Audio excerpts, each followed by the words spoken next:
First Contact and Misconceptions. The massive coalition vessel, Harmonious Unity, dropped out of fold space above Earth, its crystalline hull shimmering against the backdrop of stars. On the observation deck, senior diplomat Cyril of the Arvani species adjusted his breathing apparatus as he watched the small human delegation approach their docking bay. His assistant, Kelb, nervously fluttered her wing membranes. "They smile too much," Kelb whispered, her translator converting her harmonic speech into standard coalition language. "How can a species with such violent history appear so calm?" Girold's compound eyes shifted focus. "That is precisely why I requested this assignment. Humans fascinate me." Earth had only been discovered 4 cycles ago, yet these bipeds had already caused quite a stir among the elder species of the Galactic Coalition. The coalition, spanning over 12,000 systems with 37 sentient species, had maintained peace for over 2 millennia. Most member species had evolved beyond physical conflict, solving disputes through neural consensus and complex diplomatic algorithms. Yet here came humans, their history drenched in warfare, now walking the corridors of the Coalition's flagship with relaxed postures and friendly expressions. The airlock cycled open, and 5 humans entered, led by Commander Elena Reyes. At 48 Earth years, she had transitioned from military leadership to diplomatic service, embodying the human contradiction that so intrigued Girold. "Welcome aboard the Harmonious Unity," Girold said, bowing his upper torso in the traditional Arvani greeting. "I am Senior Diplomat Girold, representing the Coalition Council." Commander Reyes returned the gesture with precision. "Thank you for hosting us, Diplomat Girold. Your vessel is truly magnificent." As they proceeded through the ship's curved corridors, Girold noticed other Coalition species shifting uncomfortably as the humans passed. The Malorians, gas-based entities contained in hovering cylinders, darkened visibly. The crystalline Turiva subtly altered their refraction patterns, a sign of distress in their species. In the grand meeting chamber, representatives from 17 species awaited. Girold observed how the humans sat relaxed, while tension permeated the room. Elder Gron of the Cetacean Alliance spoke first, his massive holographic form rippling. "Humans request observer status in our coalition, yet your species has engaged in warfare consistently throughout your recorded history. Your most recent global conflict ended mere centuries ago. This concerns many among us." Girold studied Commander Reyes carefully. Her expression remained pleasant, showing neither offense nor anxiety. "Elder Gron, we don't deny our past," she responded evenly. "Humans fought each other for resources, beliefs, and territory. But we learned, we evolved. The United Earth government has maintained global peace for over a century." Representative Paxvor of the silicon-based quorum leaned forward. "Your neural patterns show unusual responses to perceived threats. Your body chemistry changes rapidly. Even now, your military maintains extensive combat training programs that our scientists find disturbing in their efficiency." "We understand your concerns," Reyes acknowledged with a nod. "That's why we propose a probationary observer period. Station your representatives on Earth. Study us. We have nothing to hide." Later, in private diplomatic quarters, Reyes seemed more at ease with Girold. The other representatives had grudgingly agreed to a conditional acceptance with extensive monitoring. "They fear what they don't understand," she said, sampling the purple liquid Girold had offered. "You showed remarkable composure when challenged," Girold observed. Representative Paxvor essentially called your species primitive killers. Reyes laughed softly. "Diplomat Girold, I've been called worse during Earth's unification treaties. Besides, fear is a natural response to the unknown." "Your neural scans puzzle our scientists," Girold admitted. "When confronted with hostility, your brain shows both combat readiness and social reasoning simultaneously. No other species can compartmentalize like this." "It's how we survived," Reyes replied simply. "Humans prepare for the worst while hoping for the best. We can desire peace completely while remembering how to fight." Over the following months, Earth joined several scientific expeditions. On the recently discovered planet designated KX-549, human and coalition scientists worked together to excavate ancient ruins predating all known civilizations. The planet sat in a contested region, where coalition territory bordered the aggressive Vexcari Dominion, a reptilian species that had rejected all diplomatic overtures for centuries. Commander Rice led the human team on KX-549, working alongside Girol and scientists from 12 species. The atmosphere was collaborative and productive until coalition sensors detected a Vexcari scout ship entering the system. "They're scanning the ruins," reported Dr. Kiran Shah, one of the human scientists, monitoring the communication array. "Heavy energy signatures." Girol's exoskeleton paled, the Arvani equivalent of anxiety. "The Vexcari have claimed this sector recently. We should request additional security." "Let's not escalate unnecessarily," Rice suggested. "Continue your work. I'll handle communications." When the Vexcari landing craft descended through the atmosphere, Girol was surprised by the humans' calm efficiency. They secured sensitive equipment and organized the coalition scientists with practiced precision, all while maintaining an outwardly relaxed demeanor. 7 Vexcari warriors emerged, heavily armed, their scaled skin shifting patterns of aggression. Their leader, Commander Savick, towered over Reyes as they met at the neutral zone between camps. "This planet belongs to the Dominion," Savick hissed through translators. "Your presence is unwelcome." "This expedition was approved by Coalition Charter," Reyes replied evenly. "We're conducting archaeological research only. No military installations, no territorial claims." Savick's multifaceted eyes narrowed. "Humans, we've studied your kind. Warriors playing at peace. The coalition weakens itself by associating with your primitive species." Girol watched in fascination as subtle changes occurred in Reyes' posture, almost imperceptible shifts that somehow made her appear more formidable despite being physically smaller than the Vexcari. "We're scientists here, Commander Savick," she said pleasantly. "Perhaps your team would like to join our research. The ruins contain knowledge that predates both our civilizations." The diplomatic exchange ended with an uneasy agreement allowing both teams to remain, though tensions persisted. That evening, Girol found Reyes at the perimeter, gazing at the setting sun. "You weren't afraid," he observed. "Of course I was," she replied. "The Vexcari are formidable. Yet your body language showed confidence, not fear." Reyes smiled. Humans learned long ago that showing fear often invites aggression. Sometimes appearing confident prevents conflict. 3 days later, an emergency council session was called when the Vexcari formally claimed KX-549 as their territory, demanding the immediate withdrawal of all coalition personnel. "Humans should not be involved in this dispute," insisted Representative Paxvor.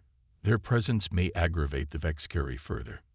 With respect, Reyes countered, "Our archaeological team has made significant discoveries about the ruins. We believe they contain information about an ancient power source that could benefit all species." The debate continued until a priority alert interrupted. The research outpost on KX-549 had been attacked. Initial reports showed multiple casualties among the scientific team. Security footage revealed Vexcari commandos striking without warning, though the Dominion officially denied involvement. Girol watched as Commander Reyes received the news. Her usual smile vanished, replaced by an expression he'd never seen before. Her eyes narrowed slightly, her breathing became measured, and something in her demeanor shifted fundamentally. For the first time, Girol glimpsed the warrior beneath the Diplomats' facade. "The Coalition will initiate diplomatic protocols immediately," Elder Gron announced. "We will demand explanations from the Vexcari leadership." "And in the meantime?" Reyes asked, her voice calm but somehow different, more focused, more precise. "We will evacuate remaining personnel and establish a neutral zone while negotiations proceed," Paxvor explained. "The Coalition has maintained peace for 2 millennia through such measures." Reyes nodded once, Earth respects the Coalition's approach. However, I need to consult with my government regarding our citizens' security." She paused. "Diplomat Girol, may I speak with you privately?" In the secure communication chamber, Rise contacted Earth while Girol observed. The human leadership appeared on screen, their expressions grave. "The Vexcari are testing boundaries," Rise reported. "They don't respect the Coalition's diplomatic approach. I recommend activating Protocol Sentinel." "The Coalition won't approve military measures," responded the human Secretary General. "They don't need to know yet," Rise replied. "Just position the assets. Defense protocols only." When she ended the transmission, she found Girol studying her intently. "Your people are preparing for conflict," he stated. It wasn't a question. "We're preparing for possibilities," she corrected. "Humans hope for peace but plan for worst-case scenarios. The Vexcari understand strength, not diplomatic platitudes." "You've changed," Girol observed. "No," Rise said quietly. "You're just seeing a side of humanity a coalition hasn't needed to see yet." 3 cycles later, the Coalition's diplomatic mission returned from Vexcari space with disturbing news. Not only had the Dominion rejected all diplomatic overtures, but they had also attacked the emissary vessel as it departed their territory. Even more alarming, reports arrived of Vexcari forces mobilizing along the border, with raids reported on 3 Coalition outposts. The sleeping gods of war were about to awaken. Awakening the sleeping gods. Emergency alarms echoed through the Coalition Central Station as Girol rushed to the command center. The massive tactical display showed red warning indicators across multiple sectors of Coalition space. The unthinkable was happening. The Vexcari Dominion had launched a coordinated assault against Coalition worlds. "Status report," demanded Elder Gron, his holographic form rippling with anxiety. "Vexcari forces have hit 12 systems simultaneously," reported a Turova operator, her crystalline form flashing with distress patterns. "Sarek's colony has fallen. Meloria Prime and Arvani outposts are under heavy bombardment." Girol examined the tactical display with mounting concern. The Coalition had maintained only minimal defensive capabilities for centuries, relying on diplomatic solutions to prevent conflicts. Now their outdated ships and inexperienced defense forces were being systematically overwhelmed by the militaristic Vexcari. "We need to evacuate the station," insisted Representative Paxvor. "The Vexcari fleet will reach us within hours." "Coalition defense forces are responding," another operator announced, "but they report significant technological disadvantages. Vexcari weapons are bypassing our shield frequencies." Girol noticed a shift in the room's atmosphere as Commander Reyes entered with several other humans. They wore simple dark uniforms without insignia, their expressions focused and alert. "The United Earth Defense Force has ships in position to assist," Reyes stated, her voice lower and more precise than usual. "We request temporary command authority for coordinated defense." Elder Gron hesitated only briefly before nodding. "Granted." What happened next astonished everyone in the command center. The humans spread to different stations, communicating in short, precise terms. Rise stood at the central tactical display, issuing rapid commands. "Redirect Coalition vessels to these coordinates," she ordered, fingers dancing across the holographic controls. "Human battle groups are moving to intercept the main Vexcari formation. Request permission to deploy within Coalition space." "Granted," Elder Gron repeated, watching in fascination. On the tactical display, new ships appeared, human vessels previously undetected by Coalition sensors. They moved with purpose, forming precise formations that confused the Vexcari advance. "Impressive response time," Girol observed, moving closer to Reyes. "Your forces were already positioned." "We've been ready since the first border incident," she replied without looking up. "Waiting wasn't our preference." Girol had studied humans for years, but the transformation before him was remarkable. Reyes's body language had completely changed. Efficient movements, controlled breathing, and eyes that constantly assessed the tactical situation. This wasn't the same person who had shared meals with him and discussed philosophy. Incoming transmission from UEDF Warship Athena. A communication officer called out. The screen shifted to show a human captain, her expression intense. Commander, Vex carry forces have broken through at Arvani Prime. Coalition evacuation transports are trapped. Move to intercept. Rai ordered. Authorization for full combat protocols. Full protocols confirmed. The captain responded with a slight nod that seemed to carry significant meaning. Girol followed Rais to a private monitoring station, where they observed the battle at Arvani Prime. The human ships moved in ways that defied conventional tactics, splitting into smaller groups that seemed vulnerable only to reform at critical moments to trap Vex-carry vessels.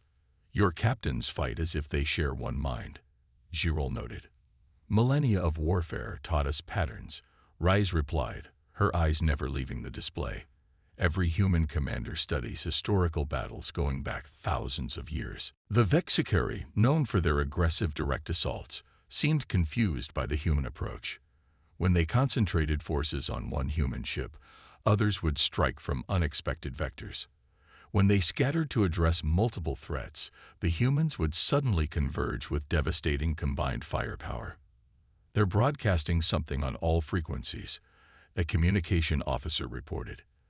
Let us hear it, Elder Grand commanded. The sound that filled the command center sent chills through Girol.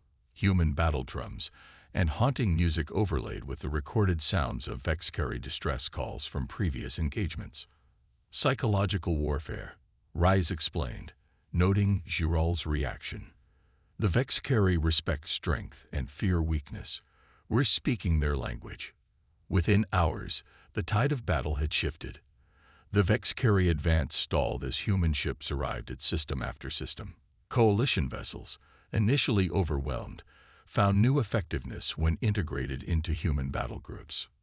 Girol observed a human commander instructing a coalition captain. Don't maintain formation. Move erratically. Make yourself a difficult target. We'll cover you. But standard protocol requires. The coalition captain began. Standard protocol will get you killed, the human interrupted. War isn't about rules. 3 days into the conflict, Girol found himself on a shuttle heading to Arvani Prime with Rais and a human security team. They needed to assess the damage and coordinate refugee evacuation. The shuttle rocked violently as they entered the atmosphere. Vex-carry anti-aircraft fire. The pilot announced calmly, engaging evasive maneuvers. Girol watched in amazement as the human pilot seemed to anticipate each incoming attack, twisting the shuttle through impossible trajectories. They landed in a smoking docking bay surrounded by destruction. As they moved through the devastated colony, Girol saw human soldiers engaging remaining Vex-carry forces. Their fighting style was unlike anything in coalition records, a fluid combination of disciplined coordination and individual initiative. When one tactical approach failed, they immediately adapted without needing orders. A Vex-carry ambush caught their group in a narrow corridor. Girol froze as plasma bolts sizzled past him, but the humans reacted instantly. 2 security officers pushed Girol behind cover while returning fire with practiced precision. Stay down, one human soldier told him, voice eerily calm despite the chaos. Rais herself produced a compact weapon and fired 3 precise shots, dropping a Vex-carry warrior that had flanked their position. You carry weapons to diplomatic functions, Girol asked when the firing paused. I'm a diplomat because I choose to be, Rais replied, checking her weapon. Not because I forgot how to be a soldier. In the ruined colony center, they established an evacuation point. Coalition refugees looked at the humans with new eyes, no longer seeing them as primitive newcomers, but as protectors. A week into the conflict, the Vex-carry leadership requested communication. Their initial invasion force had been decimated, their supply lines severed, and their home systems now threatened by a human counteroffensive. In the Coalition Council chamber, Dominion representatives faced Elder Gran and Commander Reyes. We underestimated humans, admitted the Vex-carry envoy. Your species fights with unexpected effectiveness. We don't want to fight at all, Rise responded, but we will defend ourselves and our allies. The peace terms were negotiated over 3 tense days. When the Vexcari delegation departed, Elder Gron turned to Reyes.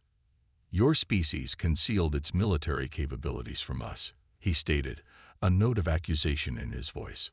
We shared everything you asked about, Reyes countered. You asked about our history, our biology, our governance. You never asked about our contingency planning.